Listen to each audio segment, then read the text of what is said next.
I've never experienced anything like this. Yeah. It's pretty crazy to see it all in action. Now at 6, the latest in Del Mar after a fast-moving brush fire led thousands to evacuate.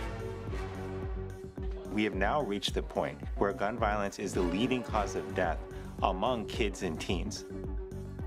Plus at 6, gun violence now declared a public health crisis in America. And not helping the working class people. Do not pass this tax.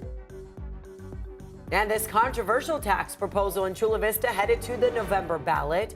Why the city says the tax is needed. You're watching CBS 8 Mornings at 6.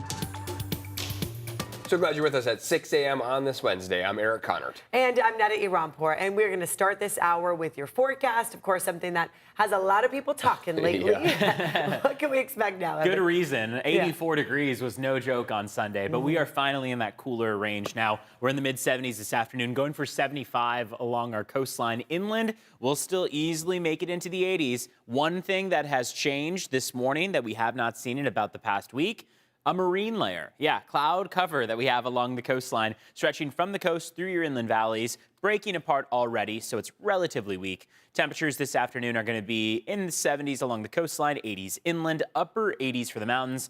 And out there in Borrego Springs, Ocotillo Wells, looking at 111. Plenty of sunshine expected. A few passing clouds is what we can note. And as far as your temperatures go right now out the door, it's very mild. You should be able to head out in whatever outfit you're wearing for the day. Don't really need much of a sweater, considering downtown San Diego is 1 degree away from 70 here in the early morning stretch. Back to you. Evan, thank you so much. And now this morning, that fast-moving brush fire in Del Mar Heights that a lot of you saw the smoke from, well, it thankfully is now under control. Yeah, this started near Del Mar Scenic Parkway, and at one point, the fire threatened hundreds of homes and forced thousands to evacuate. CBS 8's Regina Yarita live in Del Mar Heights now with the latest. Regina? Yeah, good morning, Eric and Netta. And we're actually outside of the entrance of the Torrey Pines State Reserve Extension. This is the fire department's command post. So we've been seeing fire crews rotating throughout the morning. They've been out here actually monitoring any hotspots that might flare up. But another thing that they're actually focused on is really the weather conditions. We know that winds played a significant role yesterday as to why it spread so quickly. So today they're trying to figure out what they're up against. The battalion chief earlier this morning did tell me that winds are mild and it is supposed to be less hot than what they were dealing with yesterday, but we know when winds are involved it can get dangerous and reignite any fire spots. We know the fire is currently 50% contained. Firefighters last night stopped the spread at 23 acres. Road closures and evacuation orders have now been lifted since last night. Now yesterday we noticed copter after copter making water drops onto the fire. Crews on the ground were cutting lines to make sure that fire wouldn't spread. Truly an all hands on deck effort from the air and on the grounds as firefighters worked to put this fire out. For background, this fire actually started yesterday morning as a small 1 acre brusher at the top of Del Mar Scenic Parkway. This fire was believed to be extinguished, but then flared back up again, growing out of control shortly before 3 p.m., threatening hundreds of homes in the Del Mar Heights area, as well as Del Mar Heights Elementary School, and triggering 2,500 mandatory evacuation orders and more than 1,400 evacuation warnings. We did speak with residents who were being evacuated yesterday. Here's what they told us. We just moved in a week ago. We're like scrambling. I'm like, what do we take? I don't know. My mom is disabled. She's in a wheelchair, but the park rangers came around and asked us to evacuate the street. The dilemma is that they said that if we actually evacuate, we may not be able to come back tonight. And the battalion chief says right now they are trying to get it to 100% containment. That is going to be their goal today. They have 21 crews out on the field, but there's a total of 150 firefighters since yesterday who have been trying to battle this brush fire. So we will try to keep you guys updated. I do want to mention that 2 firefighters were taken to the hospital for heat-related illnesses. They have now been released and are at home recovering. Since then, no other firefighter has been injured, no damages to any structures, and no residential injuries as well. So for now, that is the latest here coming from Del Mar. I'll send things back to you guys. I'm sure so many people who live around there relieved to hear that. Thank you very much, Regina, for that live update. And now with this latest fire and the heat we've experienced, the San Diego County officials want you to prepare your home for the potential of wildfires.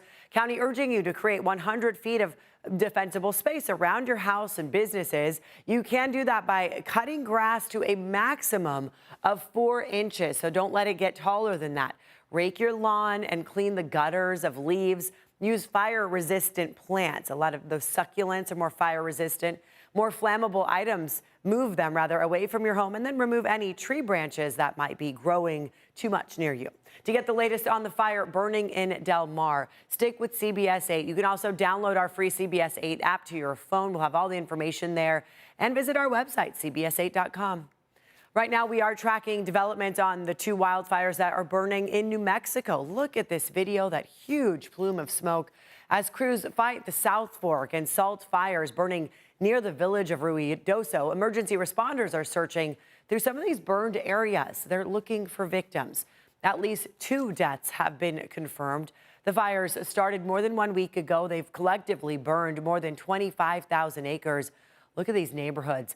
About 1,400 structures have been damaged, including about 500 homes. This is what's left of many of those houses. Meanwhile, thousands of people that were forced to evacuate now being allowed to return to see what's left. A homicide investigation is underway in Claremont after a partially decomposed body was found yesterday. San Diego police were called to this home in the 4,000 block of Mount Albertine Avenue yesterday morning to investigate this. Upon arriving, they found the body of an unidentified woman inside the home. 2 men who were present at the time of the investigation were detained. Detectives are evaluating their roles, if they had any, in the incident. The woman's injuries could not be identified due to the state and positioning of the body, we're told. It's unclear if the woman lived at the home or if she may have been a visitor. If you have any information, you're asked to call San Diego Crime Stoppers. And new information this morning on a story we first brought you in April. Escondido police say 6 people are in custody for the murder of a man on North Ivy Street. Police say the suspects range in age from 15 years old to 22 years old, and they may be gang members. Detectives believe they stabbed 2 people, including Jose Ramirez, who later died at the hospital. The second victim was hospitalized and then later released. A health alert for you this morning. County officials urging you to get Mpox vaccinations after seeing a rise in cases. Health officials are reporting 7 new Mpox cases in the last 2 months. 4 of them not vaccinated, the people were. They said that Los Angeles also has seen 10 new cases. Prior to this spike, the county reported an average of 1 to 2 new cases here in San Diego per month. Health officials say it is important to get both doses of the vaccine and that Mpox can spread to anybody. Symptoms include rashes or sores and flu-like symptoms. You can get a free vaccination at any public health clinic. A new update for you this morning. County supervisors have now passed a new policy to look at how the cross-border sewage crisis is impacting people in the South Bay. County Supervisor Tara Lawson-Remer saying this policy directs county staff to launch a first-of-its-kind community survey. They'll develop decontamination protocols and create a public health risk dashboard. The goal is to gather more data that examines health impacts of the pollution beyond direct water exposure. Later today, Sandag is expected to present the 3 plans to reroute train tracks in Del Mar to the Del Mar City Council. And they want to hear from you. Right now, Sandag is looking to reroute the tracks away from the crumbling bluffs in Del Mar. The community favorite, Alternative A, would start in Solana Beach, go under the lagoon, and run along the 5. It is the most expensive option and could cost up to $8 billion. Alternative B is the straightest route, and Alternative C is the least expensive.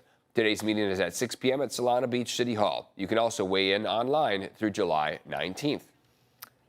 All right, time right now is 6:09, and for so many people heading to the beach, to the water for relief is probably, the free idea, the free way to go. Yeah, Mother Nature's cool zone, if you will. Makes sense. And I mean, it's going to finally start to feel a bit more mild along the coast. If you were along the coast on Sunday, for example, and temperatures were in the mid-80s, you were probably still sweating at the coast. Now we are back to 74 degrees this afternoon along the coastline. That means a 10-degree cool down from where we were on Sunday. So like we said, each day we drop by 2-3 degrees or so, and we're finally in about that more mild range. You make your way east, we're still pretty hot, 83. I mean, I know it's not as hot as the 90s that we were in over the course of the weekend, but still above average. 87 for the mountains, 111 for the deserts. When you walk out the door right now, you shouldn't need much of a coat. I mean, maybe a very light one. You got temperatures predominantly in the 60s, climbing to the 70s by the afternoon, along the coastline at least. So we will see downtown San Diego barely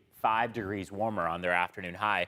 Oceanside should get closer to about 10 degrees warmer than where they are right now. And then off east, Ramona, for example, could climb by another 20 or so degrees as we get to that afternoon high. So here's the last 14 days, like I noted. I mean, between the last 2 weeks, all the way up to about Sunday, we were in the 60s, maybe lucky to make it into the low 70s.